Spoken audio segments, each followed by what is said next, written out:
So Guruji in the next few lines carries on this idea of comparing the external value to the internal value. And in the next few lines, we learn quite a lot about the culture that Guru Nanak Dev Ji was facing. The popular culture, the way things were, just the way the world understood the spiritual path. So the lines continue, Kavan suvela, Vakt kavan, kavan thit, kavan var. Kavan suvela. Kavan means what? Vela means moment. Vela. Kavan suvela, Vakt kavan. The words Vela and Vakt both mean the same thing. They both mean time. One is from the Indian tradition, from North Indian languages. You would call it a Hindu word in those days, Vela. And one is a Persian Farsi word, Vakt. What is that moment? What is that time? Kavan thit, kavan var. A thit used to be when they looked at the phase of the moon. It takes 30 days from the moon to start from a full moon and go all the way around the whole cycle and come back to a full moon again. So they used to calculate the number of days. They would say it's the first day from the new moon, the second day, the third day, 15 days up to a full moon, and then they would count again. And we know that in the traditional Indian calendar, most ceremonies and important dates were based on Tit, were based on the lunar calendar. So what that meant was that the day that you were born, whatever the phase of the moon was at that month, every year your birthday would be on that same phase of the moon. So if you were born on a full moon, then the following year and every year, in that same month, whatever the full moon falls on, that's the day that you would celebrate your birthday. And even we see in traditional Sikh calendars, certain Gurpurab, certain dates are being celebrated based on this Tit, the lunar calendar. Something to note here in the spelling. The word Tit is a feminine word. So look at the spelling of Kavan. Kavan at the beginning of the line has an ankar, it's masculine. Kavan sovela. Vakt kavan, that's also masculine. That also has an ankar. Kavan tit, because the word tit is feminine, the kavan has also become feminine by removing the masculine symbol. By removing the ankar, we make the kavan feminine as well. And then the last word is var, which is masculine, so it has an ankar again. So the word kavan, which appears 4 times in this line, only 1 time is a feminine word because it's linked to a feminine word. Kavan tit, kavan var. Var is a day based on the solar calendar. And we would call this the Western calendar. This is how we practice our cycles from month to month, year to year. We look at dates based on the sun. And even the days in Punjabi end with the word var, Somvar, Mangalvar, Budhvar. These are, var means day, but day specifically based on the solar calendar. But we've come across this word var before, so we need to be careful. By looking at the spelling, we can understand why it's spelt a certain way and what the different spellings mean. Here the spelling is the top one. Var. This is a masculine word and it's a singular word because it has an ankar. So in its singular, when we're referring to one day, it would be spelt like this. So Guruji is asking the question, what day? Kavan var, what day was it? The same word if we want to say plural, days, we spell like this. But this word var without the onkar also has a different meaning, which means vari, teri vari, meri vari, my turn or your turn. That you spell like this without the onkar as well. And right at the beginning of the Japji Sahib, we saw soche soch na hovei je sochi lakh var, 1,000 times or 1,000 turns. That's this spelling here. So in the feminine form, this word also means turn or times. Soche soch na hovei je sochi lakh var. There's another spelling of var with a sihari, and that means to sacrifice. And we saw this as well, varya na java. Varya na java. That varya is this spelling here, var, vari. But that line says, varya na java ek var. So you have to know the different spellings. Kavan se rutti, ma kavan, jit hoa akar. So far we've looked at the spelling of kavan as kavan here. So the word what is always linked to other words. It's not a noun in its own right. So the first couple of words says kavan based on masculine words. Then we saw kavan tit, where the word tit was feminine, the word kavan is also made feminine. Now we see a word kavan with a sihari.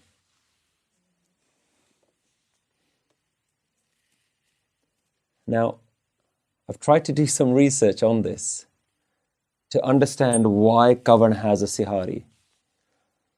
And some places have said that the word that it's linked to is a feminine word. So here we're saying kavan se rutti. Rutti is a feminine word. But we've already seen how kavan should be spelt with a feminine word. So far, I'm unable to find why we have this word kavan spelt with a sihari.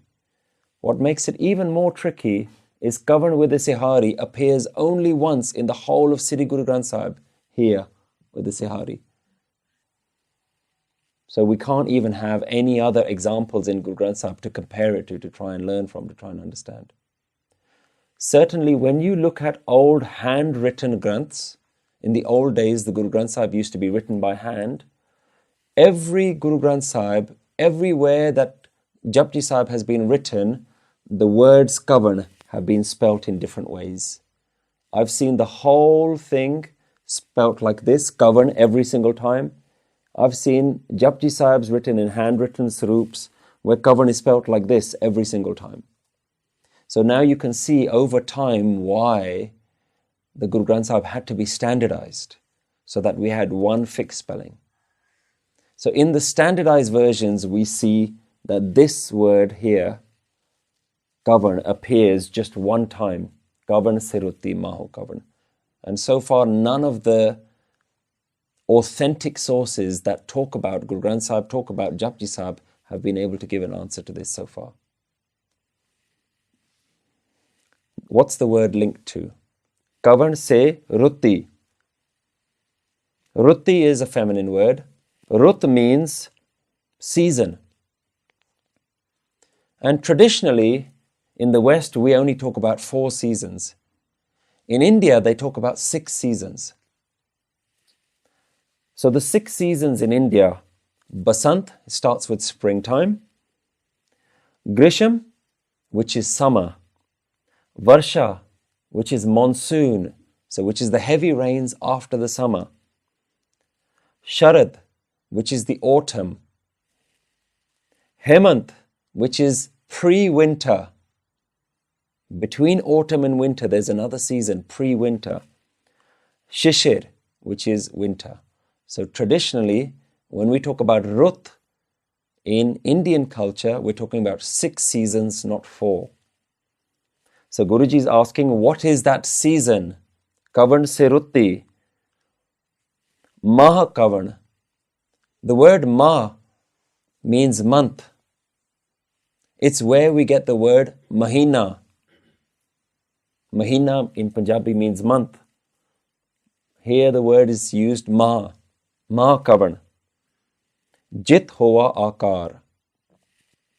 Now we begin to understand what is the question that Guruji is asking.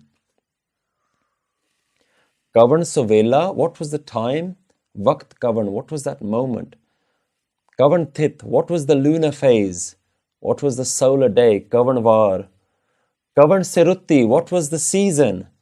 Maha Kavan, what was the month? Jit Hoa Akar, where creation started. Now we have to understand who's asking the question. Is Guru Nanak Dev Ji asking this question? Actually, these are the types of questions that people were debating. And Guru Nanak has already showed that he doesn't have an interest in these sorts of questions. He doesn't see value in trying to answer these questions. But yet these questions keep coming up again and again. Wherever Guru Nanak Dev Ji travelled, the deep philosophers are debating these questions. And we see in different Bani where Guruji is being asked these questions, which one is greater? Are the Muslims greater? Are the Hindus greater? Who is going to go to heaven? Where is heaven? When did it all begin? Who created the universe? These are the kind of really deep philosophical questions that Guruji is being asked to answer. So these are the common questions that Guruji is facing. This is how Guruji responds. Guru says, Vel na paya panditi, Jehove lek Puran. Vel na paya. The time has not been found by the elite Brahmin scholars, the Hindu scholars, the Pandits. Vel na paya panditi. Jehove, if they knew the answer, lek Puran. There would be a Purana that would have covered this subject. There are, I think, 18 Puranas, which have thousands and thousands and thousands of verses, which go into all sorts of details about the universe. But yet there isn't one that pinpoints when does the universe begin. So Guruji is saying, if in all of these thousands of texts, they haven't managed to find the answer, then we need to understand that this cannot be obtained. Vel na paya panditi, Jehove lek Puran. Vakat na payo kadiya. Guru says that the Hindus have not found it, but the Qazis have also not found it. The Islamic spiritual scholars, they've not found it either. Vakat na payo kadiya. Time has not been understood even by the Qazis. And if they did, Je likhan lek Quran. If they understood it, if they knew the answer to this question, there would have been something written in the great book of the Quran. So if there are certain questions that just cannot be answered by the priests, by the holy texts, Guruji is saying that we need to understand that there are certain things that they can never give us. So we can then ask this question, but isn't the Guru also a holy man? Isn't Guru Nanak Dev Ji also the author of Guru Granth Sahib, another spiritual text? Should we also ignore this text? We have to understand what the Guru is compared to what a Pandit or a scholar is. The Guru isn't a priest. The Guru isn't a scholar. The Guru is a guide. The Guru is a signpost. What is Guru Nanak? Guru Nanak is someone who himself has gone on that inner journey that he recommends everyone else to go on. Otherwise, why is he a Guru? He's gone on that journey and now he's simply offering you signposts how you can go on your own journey. He wants you to go on this journey. He doesn't want to go on the journey and then just tell you about it. He's not a lecturer. So Guruji, we have to understand why is it something that we can go towards. Now here's another thing to think about. Where does the Guru exist? In the tradition of the Sikhs, where do we place the Guru? In the Gurdwara. It is not a home for the Guru. It is a door. The Guru doesn't reside there. The Gurdwara is what? It is a door. It is simply an entry point for you to go somewhere further. The Gurdwara isn't a resting place. The Gurdwara isn't the place where all the answers are. The Guru is the Dwara. The Guru is the door. The Guru is showing you the door. You have to step through that door and go into yourself. It's very specific why we have this term Gurdwara.